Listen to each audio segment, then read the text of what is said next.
bills of exchange, but the condition is endorsement of bill. Bills of exchange में हमने अभी तक case 1 किया था जिसमें ड्रॉर ने बिल को अपने पास रिटेन करके रखा था मैच्योरिटी तक। सेकंड केस हमने किया था बिल डिस्काउंट करा लिया उसने टाइम से पहले बैंक से, तो क्या जर्नल एंट्रीज थी। और अब जब हम थर्ड केस करने जा रहे हैं that is endorsement of bill to C, मतलब किसी थर्ड पर्सन को बिल एंडोर्स कर दिया जा रहा है। अब एंडोर्स कर दिया जा रहा है तो कैश नहीं आ रहा है, कैश अपने टाइम पे ही पेमेंट होगा।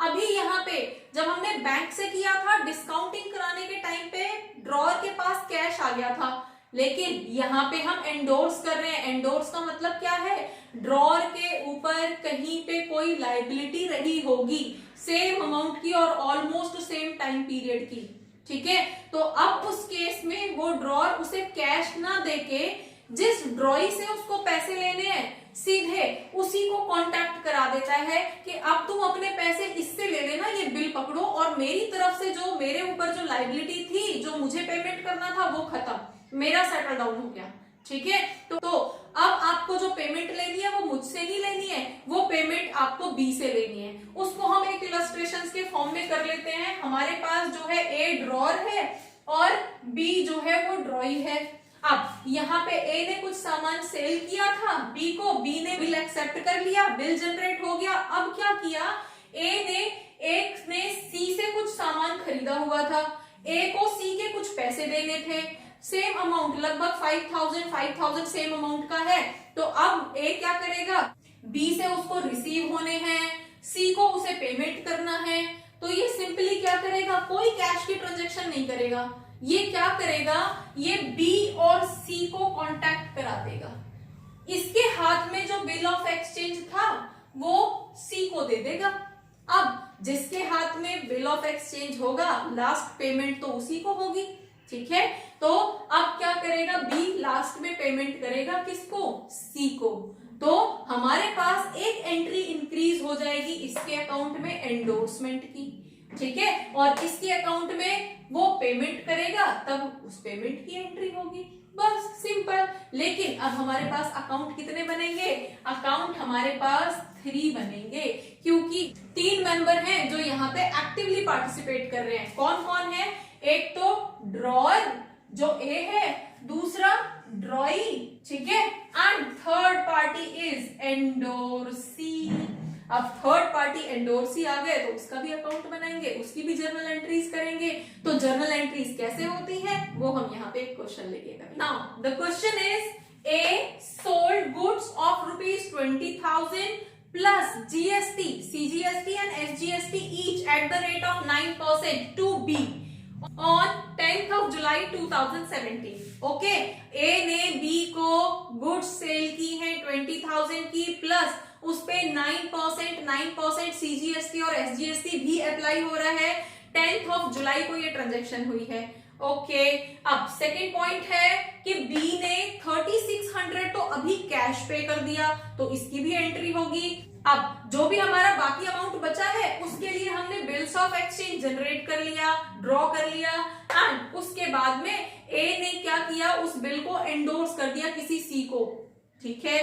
तो इसकी भी एंट्री कर लेते हैं। पहले हम यहाँ पे कैलकुलेशन कर लेते हैं कि फाइनली कितने की ट्रांजैक्शन हुई है। अब हमारे पास 20,000 का तो सामान ही था प्लस 9% उसमें सीजीएसटी और 9% उसमें एसजीएसटी अप्लाइड है। तो हमारे पास 9% ऑफ 20,000 कितना रहेगा हमारे पास, 1800 और 1800, ये हमारा अमाउंट हो गया। तो टोटल मिला के 3600 की तो जीएसटी लग रही है, ठीक है।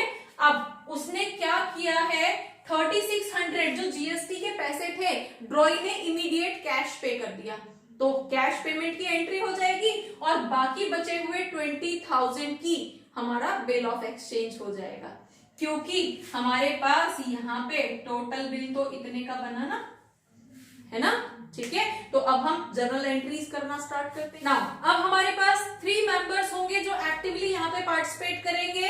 ए ड्रॉर सेलर, बी हमारा ड्रॉई जिसने बाय की है और सी हमारा एंडोर्सी। तो हम एक एक करके जो भी हमारी ट्रांजेक्शन है हम उनको नोट करते हुए जाएंगे। फर्स्ट क्या हुआ है, ए और बी के बीच में ट्रांजेक्शन हुई है, तो रिकॉर्डिंग भी इन्हीं दोनों अकाउंट में होगी। किस डेट में, 10th of जुलाई 2017 को फर्स्ट एंट्री हुई है, ड्रॉर ने सेल की है तो सेल की एंट्री, बी को सेल किया है तो B's account debit to sales account है। अब सेल के साथ यहाँ पे जीएसटी भी है तो output CGST account and to output SGST account. अब हमारी सेल कितने की थी, हमारी सेल की 20,000 की, हमारा जीएसटी अप्लाई हुआ था, सीजीएसटी 1800, एसजीएसटी 1800 हमने अभी कैलकुलेट किया था, तो टोटल अमाउंट कितना हुआ, 23,600 अमाउंट की सेल हुई थी। नरेशन लिख देंगे, ठीक है। अब इसी डेट में हम बायर के अकाउंट में एंट्री करते हैं, तो 10th of जुलाई 2017 को इसने क्या किया है, इसने परचेज किया है, तो परचेज अकाउंट डेबिट। अब परचेज अकाउंट किया है तो इसके लिए तो जीएसटी भी कॉस्ट है ना, तो परचेज के साथ इनपुट जीएसटी अप्लाई होगी, तो यहाँ पे क्या हो जाएगा, input CGST account debit and input SGST account debit. कितना कितना, 20,000 का तो सामान था, 1800 की सीजीएसटी और एसजीएसटी दी है, तो total A's account to A's account 23,600 की यहाँ पे एंट्री हो गई। जिसके अकाउंट में ट्रांजैक्शन हुई थी, जिन जिन लोगों ने ट्रांजैक्शन की थी उन लोगों के अकाउंट में एंट्री कर दी, फिनिश। अब बी क्या कर रहा है, बी 3600 अभी पे कर रहा है, तो जब कैश पे कर दिया, इसने पे कर दिया, इसने रिसीव कर लिया, तो अगेन सिर्फ इन्हीं दोनों के अकाउंट में एंट्री करेंगे।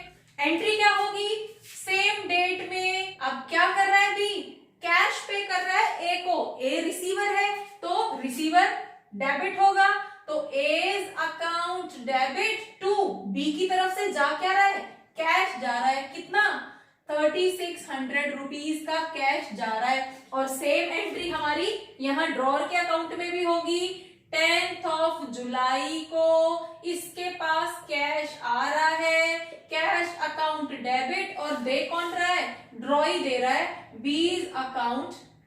नाउ कितने पैसे दे रहा है, 3600 रुपीज दे रहा है, एंट्री हो गई, ठीक है।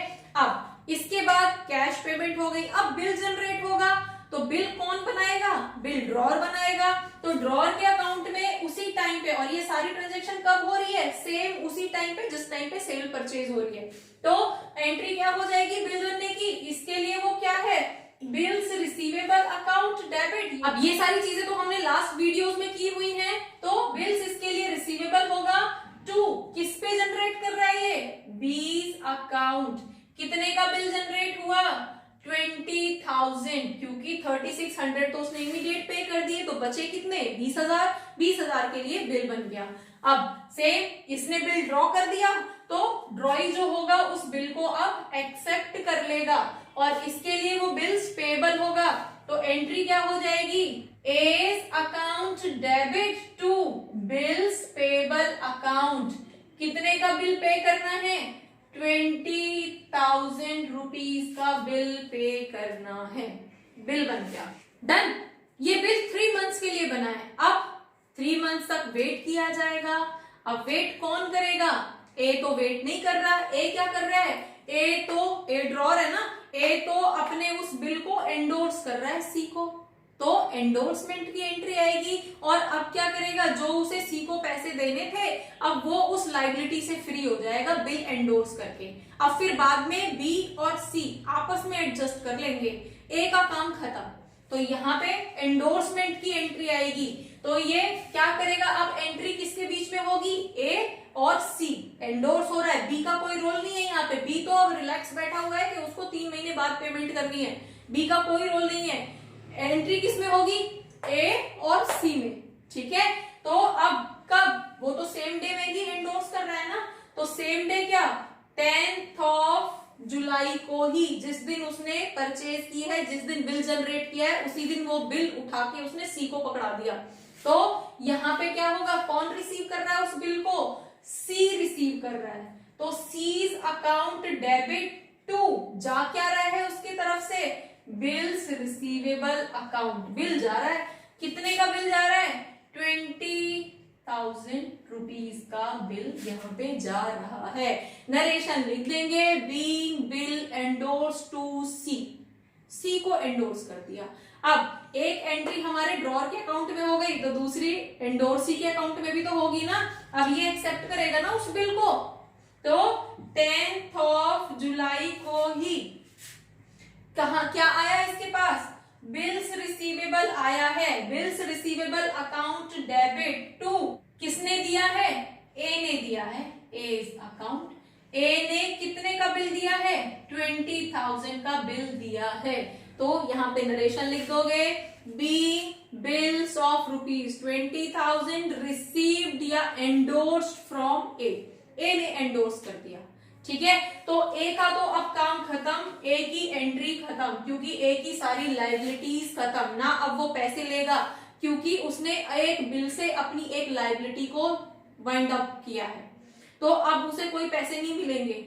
पैसे किसको मिलेंगे, जिसके हाथ में बिल है, और बिल किसके हाथ में है, सी के हाथ में, एंडोर्सी जिसे बोला जा रहा है, ठीक है। अब ये सी 3 मंथ्स तक वेट करेगा कि जब डेट ऑफ मैच्योरिटी आएगी तब ड्रॉई इसको पे करेगा, ठीक है। अब डेट ऑफ मैच्योरिटी आ गई, तो डेट ऑफ मैच्योरिटी को बी जो है सेम पेमेंट करेगा, और डेट ऑफ मैच्योरिटी क्या रहेगी 3 मंथ्स के लिए, हमारी 10th ऑफ जुलाई है, तो 10th ऑफ जुलाई से 3 मंथ्स कब होंगे, 10th of August, 10th of September, 10th of October, ठीक है। तो 10th of October plus 3 days, तो 13th ऑफ अक्टूबर, तो 13th ऑफ अक्टूबर तक के लिए तो उसको रिलैक्सेशन मिलेगी। देन एंट्री कब होगी, 14th ऑफ अक्टूबर को पेमेंट करेगा, किसके नाम पे, बिल्स पेबल के नाम पे, इसके तरफ से कैश जाएगा, bills payable account debit to cash account, कितना कैश जाएगा, जितने का बिल था, अब बिल था उसका 20,000 का, तो वो अमाउंट यहां से पे कर देगा, और अब इस पेमेंट को रिसीव कौन करेगा, सी, क्योंकि इसके हाथ में बिल है, कब, 14th ऑफ अक्टूबर 2017 को उस बिल्स रिसीवेबल के नाम पे इसके पास कैश आएगा, तो हमारे पास एंट्री क्या हो जाएगी, cash account debit to bills receivable account, कितना कैश आ गया, इसके पास 20,000 रुपीज का कैश आ गया। अब इसने तो 2 ही ट्रांजेक्शन्स की थी ना, एक तो बिल रिसीव किया था और अब फाइनली पेमेंट रिसीव कर रहा है, ठीक है। तो इसके अकाउंट में तो 2 ही एंट्री होंगी और हमारा एंडोर्सी का अकाउंट क्लोज हो जाएगा, ठीक है। और ड्रॉई और ड्रॉअर के अकाउंट में जो जो एंट्रीज हुई थी, अकॉर्डिंगली जो जो ट्रांजेक्शन थी उनके अकॉर्डिंग हम देखते हैं कि कौन कौन पार्टिसिपेट कर रहा है,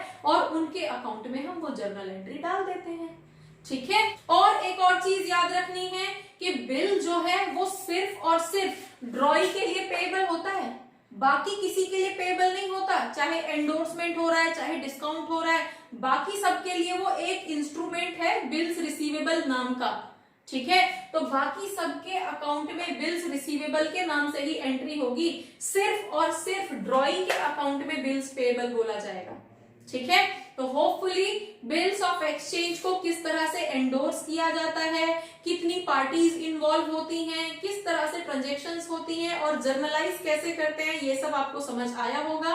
for more keep watching, keep learning, thank you.